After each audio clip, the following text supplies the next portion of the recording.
ஆன்மீக அன்பு நெஞ்சங்களுக்கு உங்கள் ஜோதிடர் சங்கர சுப்பிரமணிய ஐயர் விழுப்புரத்திலிருந்து.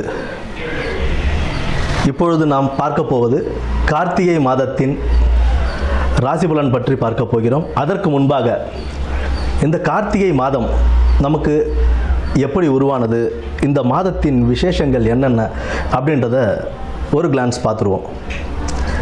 கார்த்திகை மாதம் அப்படின்றது காந்தல் பூக்கள் இந்த மாதத்தில் அதிகம் பூக்கக்கூடிய ஒரு மாதமாக இந்த கார்த்திகை மாதம் விளங்கும். இந்த காந்தல் பூக்கள் அப்படின்றது சிவபெருமானுக்கும் முருகருக்கும் மிகவும் உகந்தமான ஒரு பூவாக இருக்கும்.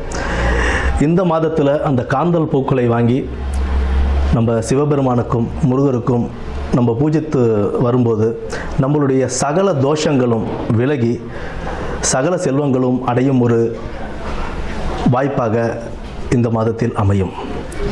இன்னொரு விஷயம் என்னன்னு கேட்டோம் அப்படின்னா, இந்த கார்த்திகை மாதத்தில் கார்மேகங்கள் அதிகம் சூழ்ந்து கொஞ்சம் இருள் நிறைந்த மாதமாகவே இருக்கக்கூடிய ஒரு மாதம் ஆனதுனால வீட்டில் எப்போவுமே விளக்குகள் எரிஞ்சிக்கிட்டே இருக்கும் இந்த கார்த்திகை மாதத்தில்.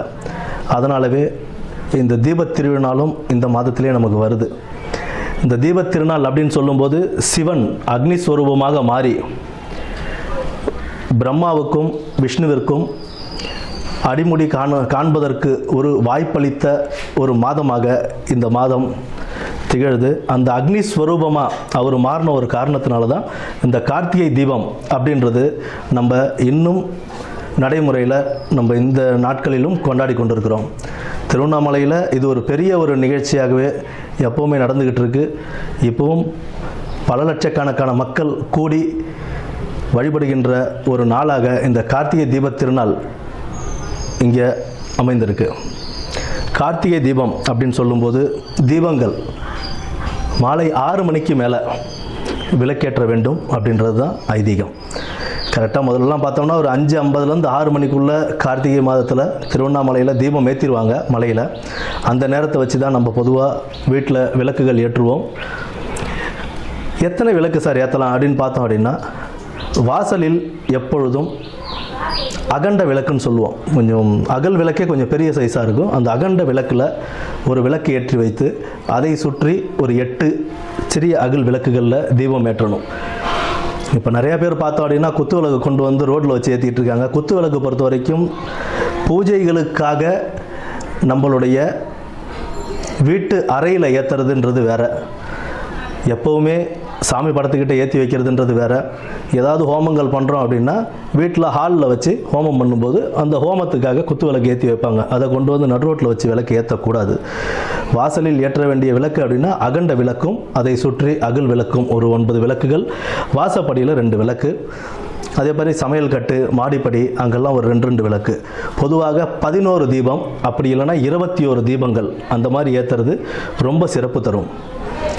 பரணி தீபமும் கார்த்திகை தீபத்துக்கு முதல் நாள் பரணி தீபம் ஏற்றப்பட்டு பின்பு மறுநாள் கார்த்திகை தீபம் ஏற்றப்படும். இது ஒரு பக்கம் முடிய, பார்வதி தேவிக்கு சிவபெருமான் தனது இடது பக்கமாக ஒரு பாகம் தேவிக்கு என்று அருளிய மாதமாகவும் இந்த மாதம்தான் விளங்குது. அர்த்தநாரீஸ்வரராக காட்சியளித்த மாதமும் இந்த கார்த்திகை மாதம்தான்.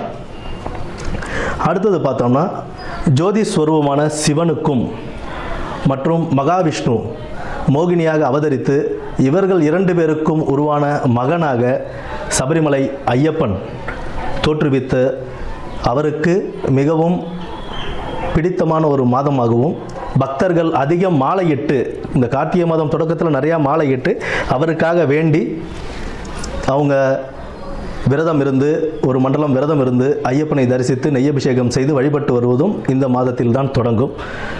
இந்த கார்த்திகை மாதத்தின் சிறப்பான இந்த கார்த்திகை மாதத்தில் இனி வரும் நாட்களில் நம்ம 12 ராசிக்காரர்களுக்கும் யார் யாருக்கு நல்லா இருக்குது, யார் யார் கவனமாக இருக்கணும் அப்படின்றத பற்றி இனி வரும் வீடியோக்களில் பார்ப்போம். ரிஷபராசி அன்பர்களே, கார்த்திகை மாதம் உங்களுக்கு தொழில் வியாபாரத்தில் ஒரு நல்ல முன்னேற்றம் ஏற்படக்கூடிய ஒரு மாதமாக இந்த மாதம் அமையுங்க. பண வரவும் ஓரளவு நல்ல சீராகவே அமையும். பழைய பாக்கிகள் வசூலாகக்கூடிய ஒரு நல்ல மாதமாக இந்த மாதம் உங்களுக்கு இருக்கும். எவ்வளவோ இடத்துல வெளில காசு கொடுத்துருக்கேன்ப்பா, எல்லாம் நிலுவையில் நிற்கிது, என் வியாபாரத்தில் பாதி காசு வெளியே தான் நிற்கிது, எதுவும் வரல அப்படின்றவங்கலாம் இந்த மாதம் முயற்சி பண்ணிங்க அப்படின்னா கண்டிப்பாக அதற்குண்டான பலன்கள் உங்களுக்கு கிடைக்கும்.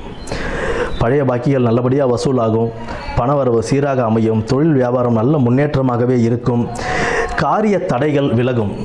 சார் ரொம்ப நாளாக இதை செய்யணும்னு பார்த்துக்கிட்டு இருக்கேன், இதெல்லாம் எனக்கு செய்யவே முடியல சார், என்ன தான் பண்ணுறதுன்னு தெரில, எந்த கோயிலுக்கெல்லாம் போயிட்டு வந்துட்டு எனக்கு முடியல சார் அப்படின்னா அந்த காரிய தடைகள் இந்த மாதம் நீங்கள் முயற்சித்து பாருங்கள், நல்லபடியாக முடிந்து நல்ல ஒரு சூழ்நிலை அமையக்கூடிய ஒரு நல்ல மாதமாகவே இருக்கும். வீடு வாகனங்கள் வாங்கும் யோகம் உண்டுங்க. அதாவது சுப செலவுகள் செய்யக்கூடிய யோகம் உண்டு. எதுவாக இருந்தாலும் அதிக கடன் வாங்காமல் என்ன செய்ய முடியும்னு பார்த்து செய்யுங்க. அதிகமாக கடன் வாங்கிட்டு அகலக்கால் விரித்துட்டு அதில் கஷ்டப்படக்கூடாது. வீடு வாகனங்கள் வாங்கக்கூடிய யோகம் உண்டு. வீண் செலவுகள், அனாவசிய செலவுகளை குறைச்சிக்கிறது ரொம்ப நல்லது. ஆன்மீக நாட்டங்கள் அதிகம் ஏற்படும். ஐயா இப்போல்லாம் போன வருஷம்லாம் அதிகம் நான் போனதே இல்லை, எங்கேயும் இது வரைக்கும் நான் கோயில் அதிகம் போனதில்லைங்க, ஆனால் இந்த மாதம் தான் 4-5 கோயில் போயிட்டு வந்திருக்கேன் அப்படின்னு சொல்கிற அளவுக்கு உங்களுக்கு ஆன்மீக நாட்டங்களில் ஒரு நல்ல ஈடுபாடு இருக்கும். கோயில்களுக்கு ஏதாவது அன்னதானம் செய்யவும் நீங்கள் ஹெல்ப் பண்ணுவீங்க.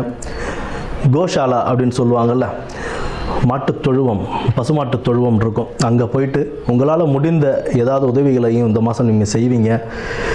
முடிந்த அளவுக்கு அன்னதானமும் கோஷாலாவுக்கு கொடுக்கறதையும் கண்டினியூவாக வச்சுக்கிட்டீங்க அப்படின்னா உங்களுடைய லைஃப் நல்லபடியாகவே சுபிக்ஷமாக அமையக்கூடிய ஒரு மாதமாக இந்த மாதம் அமையும்.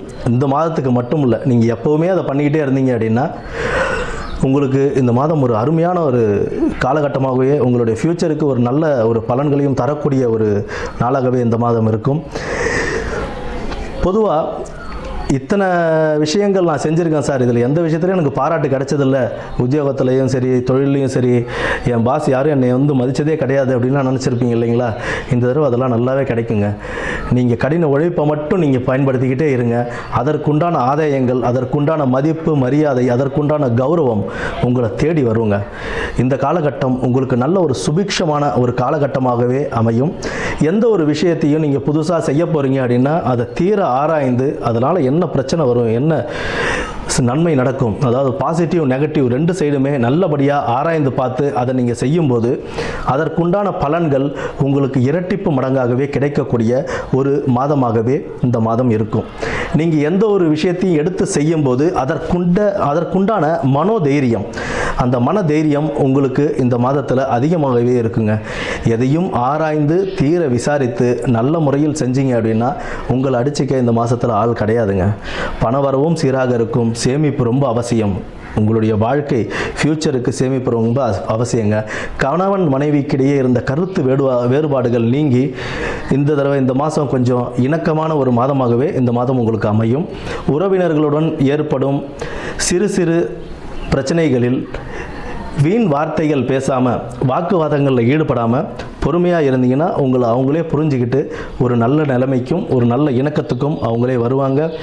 பேரும் புகழும் நற்பெயரும் உத்தியோகத்தில் கிடைக்க உங்களுடைய கடின உழைப்பு நீங்கள் பயன்படுத்தும் போது உங்களுடைய பேர் மேலே ரிஜிஸ்டர் ஆகும். உங்களோட ஹையர் அஃபிஷியலுக்கு உங்களோட பேர் ரிஜிஸ்டர் ஆகும். அதனால் உங்களுக்கு ஒரு நற்பெயரும் பதவி உயர்வும் கூட கிடைக்கக்கூடிய ஒரு மாதமாக இந்த மாதம் அமையும்.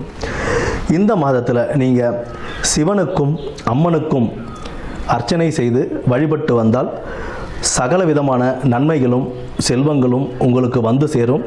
காரிய தடைகள் விலகும். நன்றி.